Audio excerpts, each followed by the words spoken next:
Hello and welcome to SA Weekender.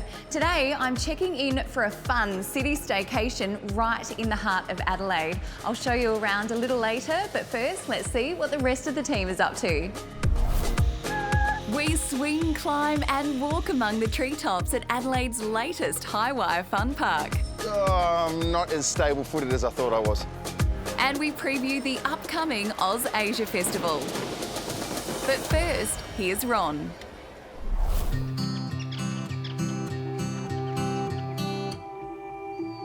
Wide open pastures where the sheep have the run of the place. Occasionally a driver on the Dares Hill self-drive circuit will stumble across mobs of emus. They, along with the Nadgeree people, were at home here well before the first pastoralists moved in. Just 2 hours drive north of Adelaide, this part of the mid-north is dominated by moody Mount Brian, where the clouds swirl in formations that intrigued a young farm boy named George Hubert Wilkins, who attended this bush school. George would have been privy to his dad talking to any farmer. The first thing they say after they've greeted each other is about the rainfall. Young George Hubert Wilkins went to school at Mount Brian East until he was 13. On Sundays, he attended this Methodist church next door, probably looking out the window and wondering why farmers just a few k's away received twice as much rain as his family's property.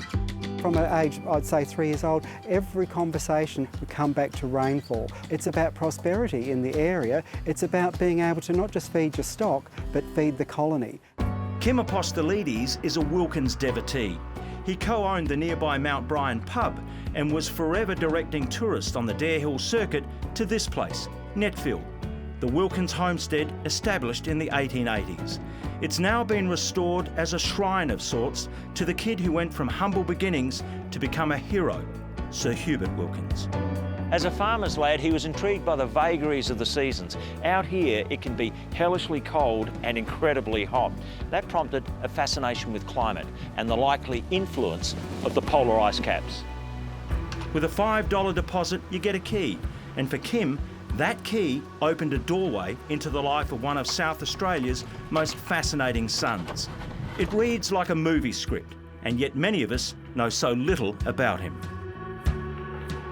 He was involved in the first trans-Arctic flight from America to Europe, for which he was knighted.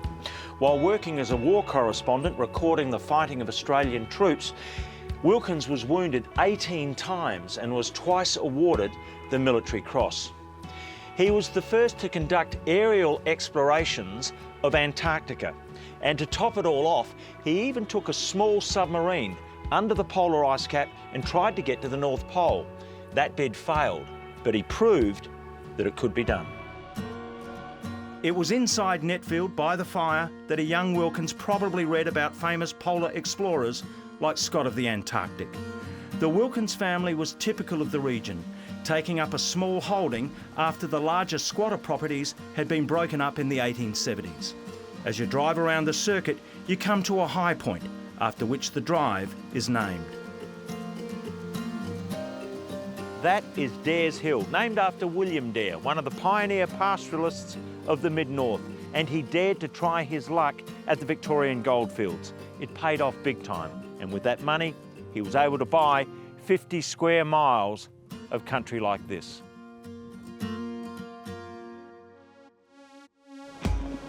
On the self-drive circuit, you take in sweeping vistas, and down in the valleys, countless ruins. So Kim, what are we looking at here? They are actually ruins of one of the first homesteads built in this part of South Australia in probably the 1850s, and the original homestead of William and Anna Dare. William Dare started as a shepherd, but a goldfields windfall helped pay for this. They worked hard. Every piece of wood here would have been felled on the site. Every rock and every bit of this came of this bit of land around here. Each ruin represents a family saga and says so much about the tenacity of those who first settled here. All these people were part of the formation of South Australia. Their stories, from humble farming families to a World War I hero and legendary polar explorer, are told on the Dares Hill circuit. All up, it's a little more than 160 kilometres, much of it off-road. Make sure you check weather conditions before you head off, as the track can be a little tricky when wet. the perfect mix of spectacular terrain, heritage and plenty of Australian wildlife.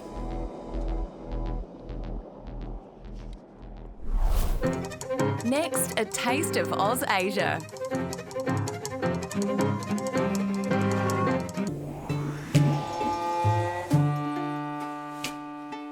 I love South Australia. The Flinders Ranges, it's a very special place.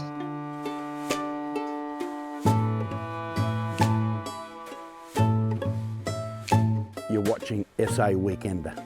You're watching SA Weekender.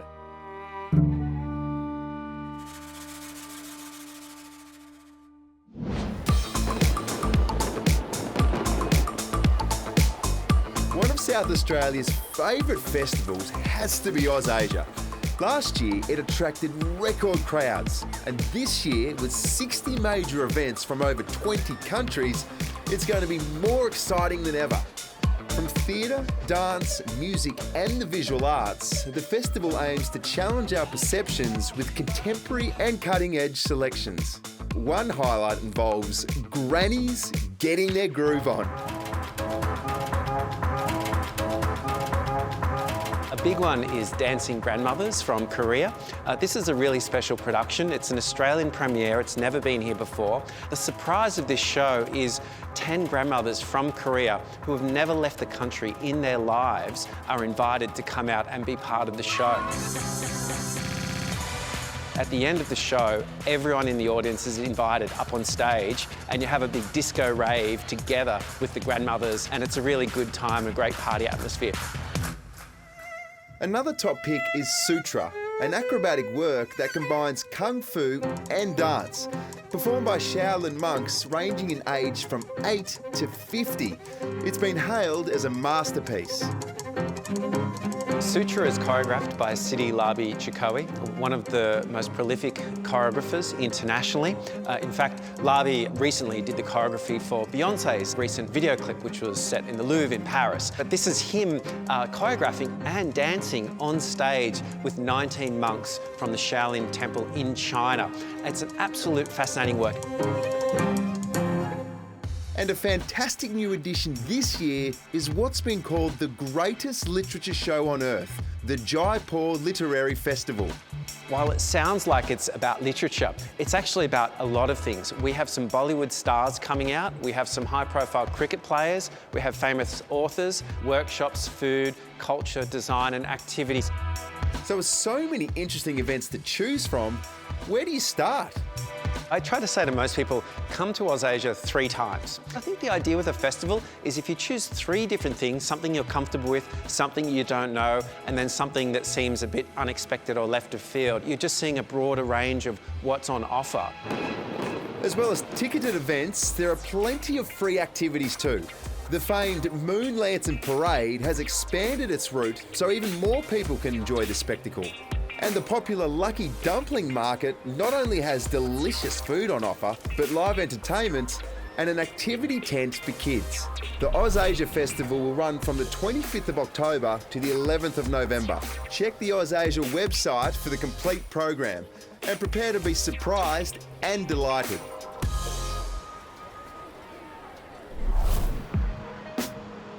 Coming up, a boutique stay right in the heart of the city.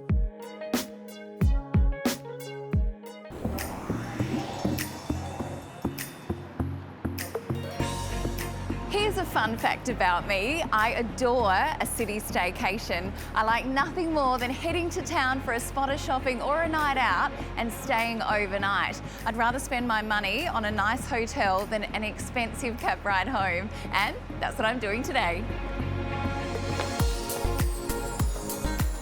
Welcome to the Chancellor on Curry. Built in 1880, this gorgeous neo-Georgian style building was converted from an office block to a boutique 4-star hotel almost 20 years ago. In its early years, it housed some interesting South Australian tenants. R.M. Williams had an office up here, is that right? The rumour true? Well, rumour has it was on level 6, yes. So I'm not quite sure the year, but we've all been told that he did have his office up on level 6. Tucked Tucked away on the corner of Curry Street and Gilbert Place, the hotel really does ooze old world charm with a quiet and relaxed vibe. It's hard to believe the hustle and bustle of the city is only steps away. You can picture just chilling out, having a wine here at the end of the day, hard day shopping. Definitely, not too far to bring those parcels back. No, that's right. With 64 rooms, this hotel attracts countless repeat customers, with many hailing from the country. Perhaps part of the attraction are the size of the suites. The rooms are quite large and spacious. We have our executive king rooms, which is roughly 50% of our inventory. So the room sizes are quite large. We have various different styles of those. We also have executive twin rooms, which is ideal for families, 2 queen-size beds, so perfect for the family getaway. Or how about a romantic stay? The King Spa rooms are just the ticket for those seeking a little luxury. There's also a heated pool and a spa, perfect for year-round use, as well as an on-site restaurant. And I, for one, can vouch for their delicious brekkies. Fueling up for a big day.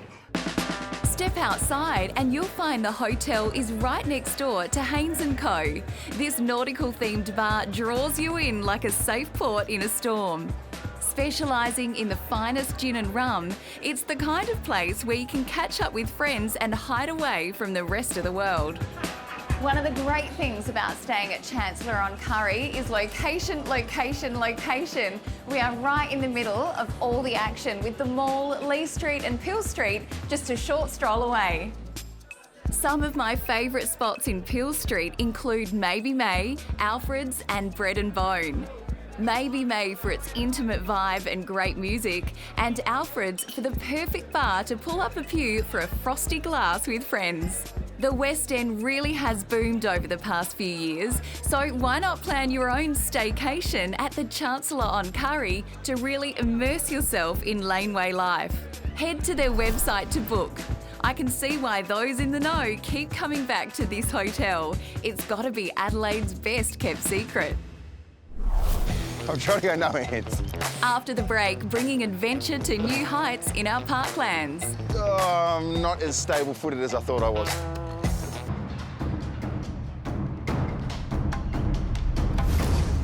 They say that growing old is mandatory, but growing up is optional. So, with that in mind, today, I'm channeling my inner child and getting back to nature with a spot of good old-fashioned tree climbing. It's going to be a fun day.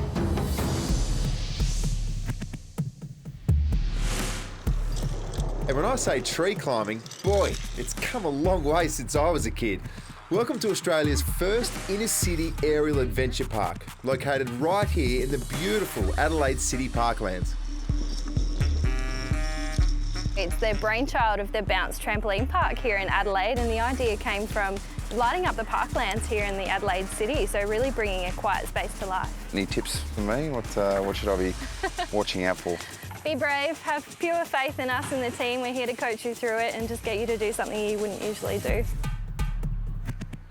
After a safety briefing from Danny, I'm kitted up and good to go. Then it's just a matter of climbing the stairs and getting amongst the treetops. All right, so we're safely locked in. We've got the trolleys nice and secure. There's nowhere else to go. We've got to keep going forward. And don't look down. Tree Climb offers 70 obstacles over 2 different courses. The children's course and the grand course, covering 16,000 square metres of parklands. Like a ski hill, the courses range in difficulty. I'm trying to go no hands. With 3 different levels for the kids and 4 levels for the adults. I'm not as stable-footed as I thought I was. I have no idea which level I'm doing, but I've got to say, it's pretty challenging. Yeah, it's much harder than it looks. So we're just going to tiptoe across here and get the next one. Oh, well. Danny made it look easy. We have different progressing challenges or activities throughout the course, so it includes zip lines, you've got Tarzan swings, various different wobbly bridges, many different balancing acts, all sorts of things for all sorts of skills. Is there anything else like this in the world? Not in the world, not in the inner city, no. Don't worry, there's strictly 1 person allowed on each obstacle at a time, so you won't have any idiots hurrying you along or rocking the boat. It's an adventure I reckon the people of Adelaide will really embrace. Absolutely, especially here in little old Adelaide. We don't have a hell of a lot that's out in the parklands, so bringing you out in nature, teaching you about our beautiful parklands, but also getting everyone active, it's something that everyone's really excited for. The main course usually takes around 2 hours, and the kids' course 80 minutes. But it all depends on how comfortable you are with the challenges and with heights. Speaking of which, it's zipline time. Whoa. All right, we're taking a leap of faith here. Wish me luck. Oh.